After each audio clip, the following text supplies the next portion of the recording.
pagi hari ini saya Dina Asti dan saya Nurul Rahma dalam dunia wanita. Iya, dunia wanita yang mengupas segala sesuatu tentang wanita.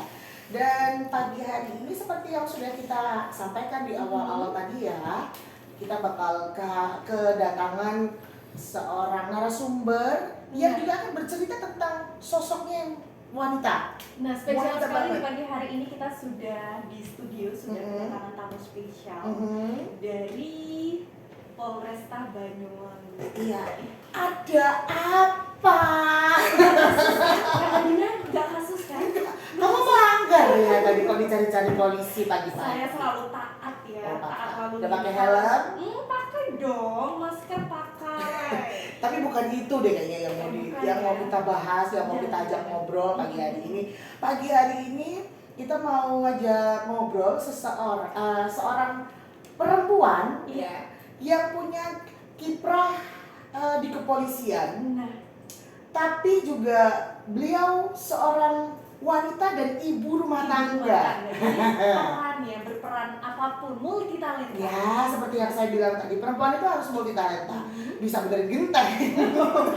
Bukan beda-beda ya. Nah, pagi hari ini di antara kita telah hadir Ibu Ida Devi Novita Puspitasari SH selaku Kanit 6 Renata Satreskrim Polresta Banyuwangi. Selamat pagi Bu Devi.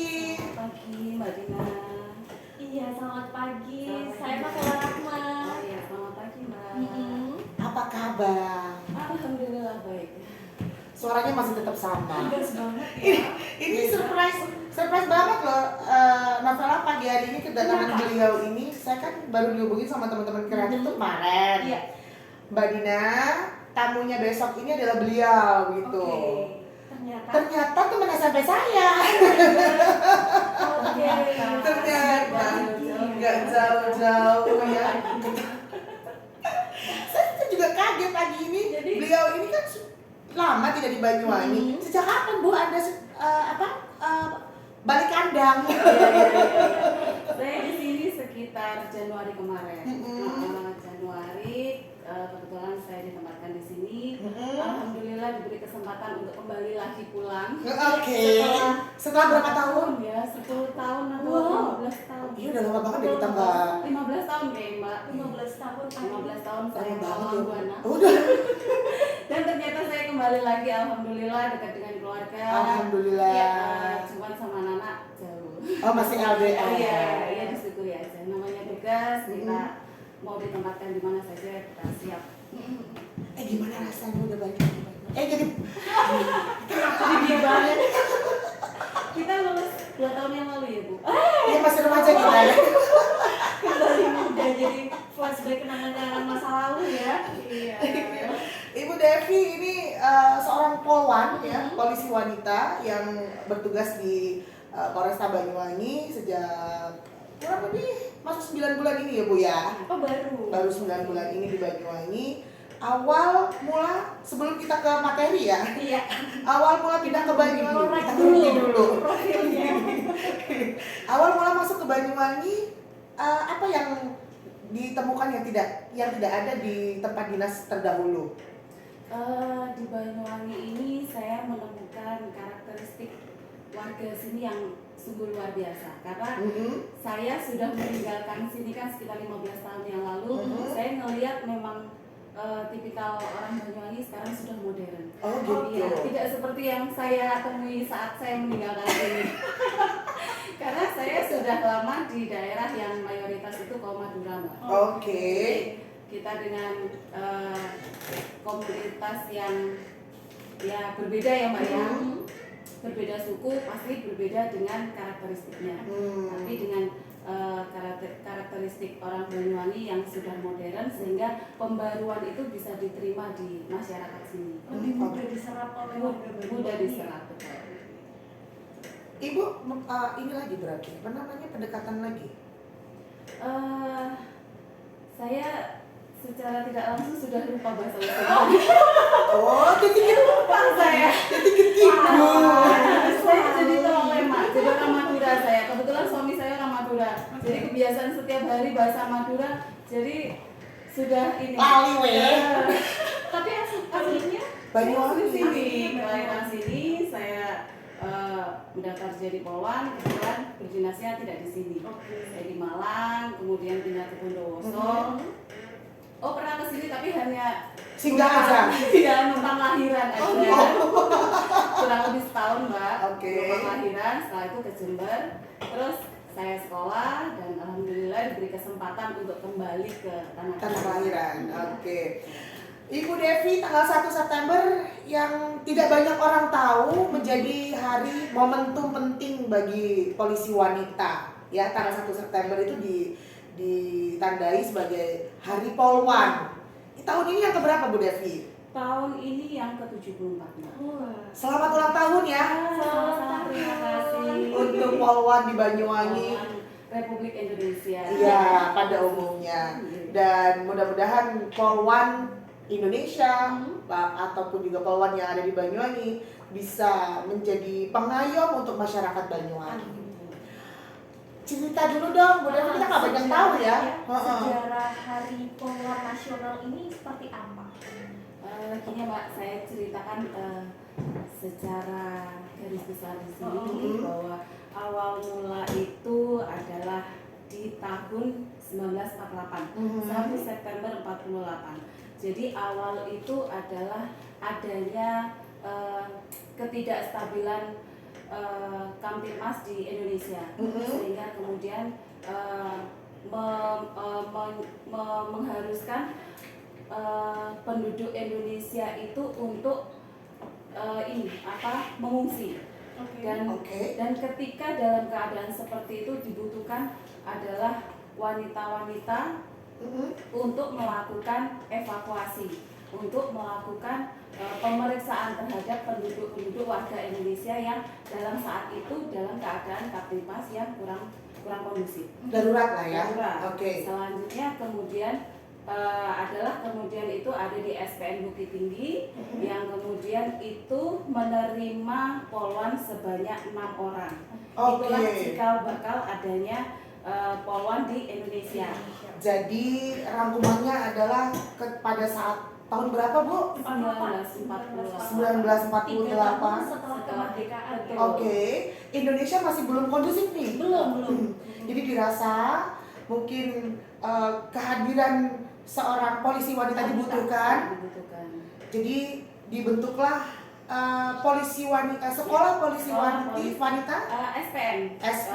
Saat itu belum ada sekolah polisi wanita. Kalau sekolah polisi wanita itu adanya 1984. Jadi adanya di SPN di Bukit Tinggi. Polwan pertama kali itu ada 6. Siapa? Ada. Masih ingat nggak Bu? Masih ingat. Satu itu Bu Mariana, kemudian ada Bu Nelly Pauna, ada Ibu Rosmalina Lukman, kemudian ada Bu Daniar Sukoco, Ibu Jasmainar, kemudian Ibu Rosmalia Tahir. Itu adalah polwan pertama kali yang kemudian dikukuhkan sebagai polwan di SPN, ya, polwan di Indonesia yang dikukuhkan di SPN Bukit Tinggi. Itu sedikit cerita tentang sejarahnya polisi wanita sampai terbentuklah polwan-polwan yang sekarang ini sering kita jumpai di perempatan-perempatan jalan ya, kalau mereka lagi orang hebat ya. Betul. Orang hebat ya yang pada waktu itu juga berjuang ini. Nah Bu Devi, sekarang kita tinggalkan sejarah tentang polwan di masa lampau sehingga tetap terus melakukan pembaruan seiring dengan berjalannya waktu. Dan saat ini Bu Devi menjabat sebagai Kanit 6 Renakta Satreskrim Polresta Banyuwangi. Itu kerjanya ngapain Bu? Intinya bukan siaran kayak Anda ya. Bukan. Renakta ini apa? Renata itu adalah remaja, perempuan, dan wanita. Remaja, perempuan, dan wanita. Ini kerjanya remaja, apa? Anak, dan wanita. Remaja, anak, dan wanita.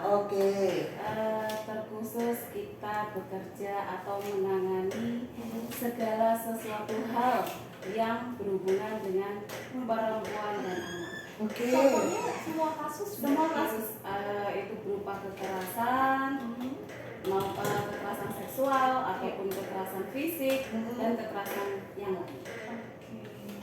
Kasus-kasus yang sekarang ini ditangani yang paling banyak diterima sama kader anak ini apa?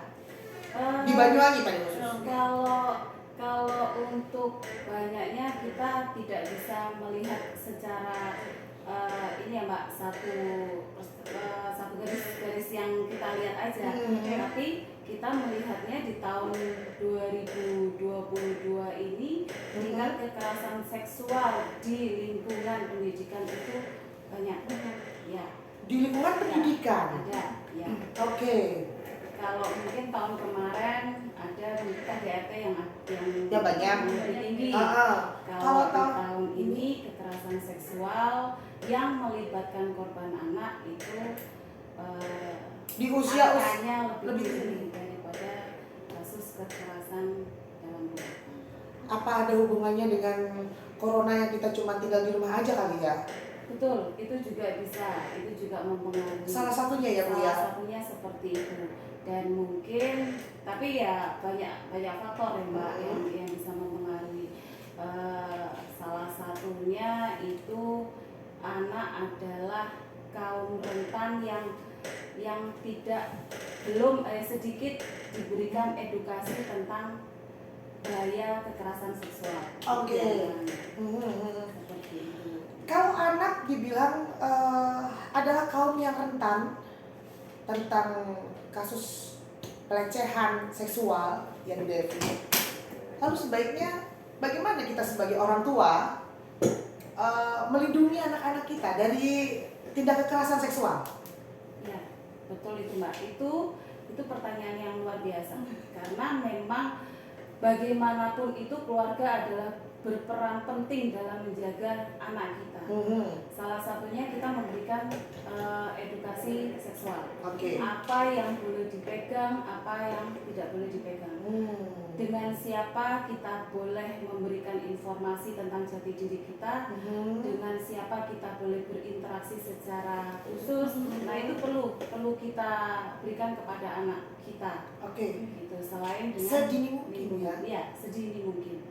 Karena korban itu tidak hanya pada usia remaja, tapi balita pun juga ada. Seperti itu.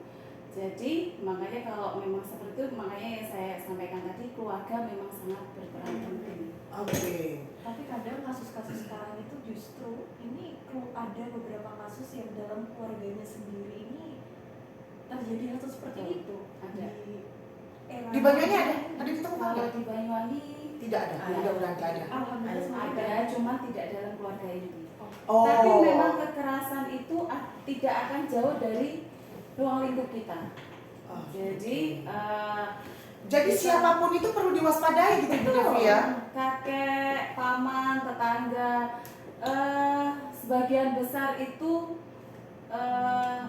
tidak akan, kemungkinan kecil itu di luar dari lingkup kita, pasti dengan orang-orang terdekat kita. Oke, baik. Tapi bukan berarti dengan adanya ancaman yang seperti itu tidak membuat ibu-ibu jadi introvert ya, tidak membuat ibu-ibu jadi serba ketakutan gitu. Tetap tenang ya, tapi paling tidak anak itu diberikan pengertian gitu Bu Devi ya. Bahwa seperti yang Bu Devi tadi bilang, apa yang boleh dipegang, kemudian anak-anak itu harus punya tameng sendiri gitu, menciptakan tamengnya sendiri begitu Bu Devi ya.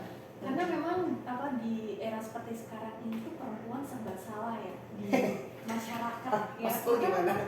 Katanya perempuan serba salah, apa-apa kasus yang disalahkan adalah perempuan. Betul tidak? Kalau misalkan ada ketika ada pelecehan, misalkan adalah perempuan. Mbak sih pakai bajunya seksi-seksi gitu ya.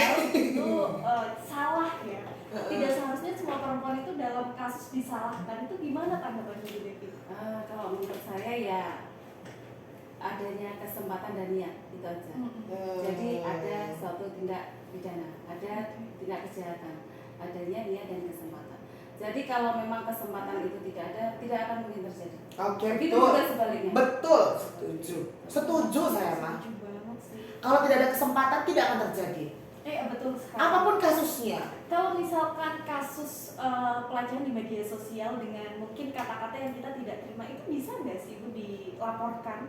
Atau ada persyaratan tertentu? Iya, nanti kita dalami dulu, kemudian kita evaluasi, kita dalami itu masuk perkara pidana atau bukan. Kalau memang itu masuk di ranah pidana ya nanti kita proses. Oke. Jadi tidak bisa melihat dari satu sisi aja. Oke. Jadi tidak perlu khawatir untuk perempuan-perempuan yang saat ini sedang mendengarkan jika kita mungkin mengalami hal-hal yang tidak kita inginkan, yang mungkin itu sudah masuk dalam tahap pelecehan, langsung saja kita bisa laporkan ya. Oh betul Mbak, kita juga ini saya lupa menyampaikan kita ada hotline. Apa itu? Hotline Hotline-nya PPA. di mana? Jadi, Oke. jadi kita itu Renata, kita sudah membuat masih dalam rapat koordinasi. Kita pembuatan Satgas Kekerasan Perlindungan Perempuan. Jadi di sana salah satunya kita buat hotline. Jadi tidak perlu kemudian mungkin namanya korban malu ya Mbak. Itu Iya. kan adalah sebuah aib buat kita. Betul, betul. Tidak semua orang berani menceritakan apa yang kita alami. Sebagai contoh saja mungkin saya sudah berumah tangga. Untuk menceritakan apa yang menjadi hal yang sensitif pada diri saya ke orang lain belum berarti kita berani karena itu kan malu ya. Apalagi orang yang menjadi korban kan seperti itu. Jadi bisa mungkin disampaikan ke hotline kita, kemudian kita nanti bersinergi dengan dari PPT, dari aliansi yang perempuan bersama-sama untuk kemudian menerima laporan dan pengaduan tersebut. Kemana hotline-nya, Bu? Hotline-nya di 081 Oke. 234 234 66 66 2500. 2500. Ya. Oke, bisa saya ulang lagi ya. Kalau ada apa-apa nih amit-amit jabang bayi ya, Ya.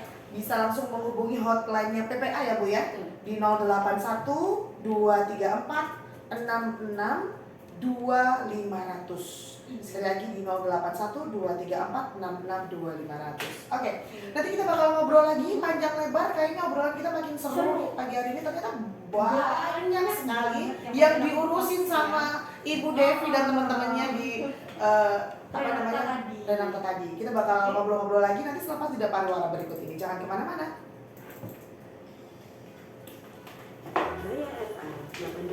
Apa tadi pertanyaan